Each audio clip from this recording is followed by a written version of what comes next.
parenchymatous cells are having only cellulose. Only cellulose. So primary cell wall only is there in parenchymatous cells.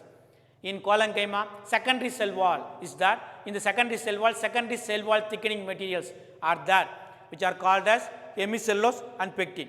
Based on the deposition of the secondary cell wall materials such as hemicellulose and pectin, the collenchymatous tissues are classified into angular collenchyma, lacunate collenchyma, then lamellate collenchyma. What is angular collenchyma? These collenchyma cells are having angles, that is a polygonal in shape. The collenchyma may be polygonal in shape or pentagonal in shape. In the angles,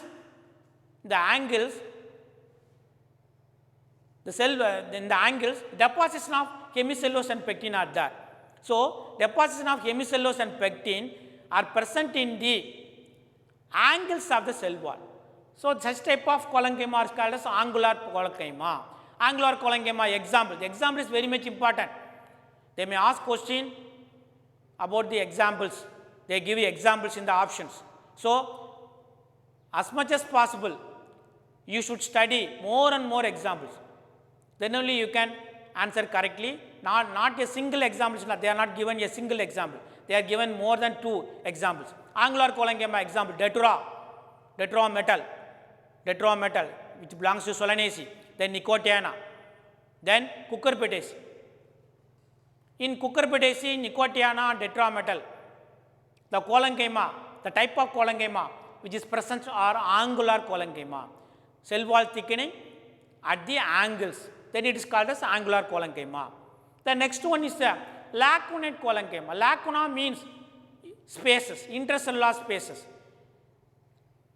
The secondary cell wall materials such as hemicellulose and pectin are found in the lacuna of the cell wall. Collenchyma are having lacunae. The cell wall at the lacuna position, the secondary cell wall materials such as hemicellulose and pectin are there. Examples, Hypomia batatas, sweet potato, is an example for lacunate collenchyma. The third collenchyma is called as lamellate collenchyma. In lamellate collenchyma, the tangential walls are deposited with hemicellulose and pectin. Example, members of Asteraceae. Members of Asteraceae means sunflower, Tridox procumbens, ageratum are all Asteraceae members. Lamellate collenchyma are present in sunflower, Tridox. The secondary cell wall is deposited on the tangent cell walls, that is important. In which wall the secondary cell wall is deposited? In lamellate collenchyma. They may ask question like that. Okay. Then the third one is the sclerenchyma. Sclerenchyma is a dead tissue. As we all study about parenchyma and collenchyma, both are living tissues. Parenchyma is the tissue which are found in all parts of the plant body. Collenchyma is the tissue which giving mechanical strength, which is a living tissue. Sclerenchyma is a dead tissue. Why it is called as dead tissue? It is devoid of protoplast. It's lacking of protoplast. Protoplast is absent in sclerenchyma. Only cell wall is there. Inner to the cell wall, a cavity is there. That cavity is called as lumen. Lumen is only there in sclerenchyma. There is no protoplast at all. There is no cytoplasm. There is no cytoplasmic organelles. There is no nucleoplasm or nucleus at all. Only cavity is there. That cavity is called as lumen. Cell wall is having secondary cell wall deposition. In sclerenchyma, the cell wall is thickened by a specialized biochemical called as lignin. The process of deposition of lignin in the sclerenchymatous cell wall is called as lignification. So, lignification is present in sclerenchyma. Its function is mechanical strength due to the presence of lignification in the cell wall, which gives strength to the plant. Collenchyma is also a mechanical tissue. What is the difference between the collenchyma and sclerenchyma? Collenchyma is a living mechanical tissue. Sclerenchyma is a dead mechanical tissue. In collenchyma, secondary cell wall material is hemicellulose and pectin. In sclerenchyma, the secondary cell wall thickening is made by lignin. Lignification is there. So, because of the deposition of lignin, it gives strength to the plant. The sclerenchyma are divided into two major types. So, one is sclerites, the other one is fibers. What are sclerites? What are fibers? Sclerites are the sclerenchymatous tissue, which are short cells. Fibers are the sclerenchymatous cells, which are lengthy in nature. Sclerenchymatous cells having simple and bordered pits, simple and bordered pits. Fibers are having only simple pits. Sclerites are having blunt ends, but fibers are having tapering ends. Both the ends are tapered. The lumen of the sclerite is somewhat broader when compared to fibers. Both are giving mechanical strength to the plants. The sclerites are having several types. The major types are brachysclerite, macrosclerite, osteosclerite, then osteosclerite. What is brachysclerite? Brachysclerites are otherwise called as stone cells. It is present in the pear, ground tissue of pear. Pear means pyrus. The botanical name is pyrus, which gives rigidity to the fruit. Stone cells are otherwise called as brachysclerite. These are having branched pits and unbranched pits, simple and bordered pits. Simple pits are there, branched and unbranched pits are there. The lumen is present in the center portion, which is isodiametric in nature. Isodiametric in nature, which are otherwise called as stone cells. Brachysclerites are otherwise, which cells are called as stone cells? Brachysclerites are called as stone cells. The next sclerite is macrosclerite. These are rod-shaped cells, which are having lignification in the cell wall, having simple pits and bordered pits, which are having lumen at the center.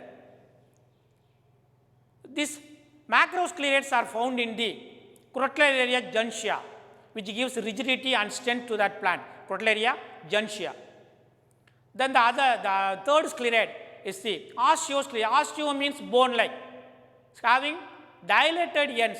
Rod-shaped sclerites, which are having dilation at both the ends, so look like a bone.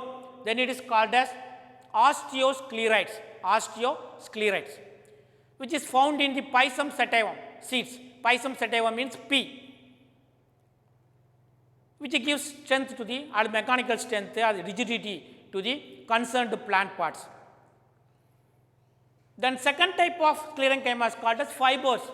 The fibers are having tapering ends, then which are having lumen at the center, and the cell wall is having lignification, which are having mainly simple pits.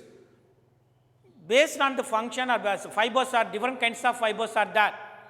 Surface fiber are the fiber which are present in the seed coat of cotton.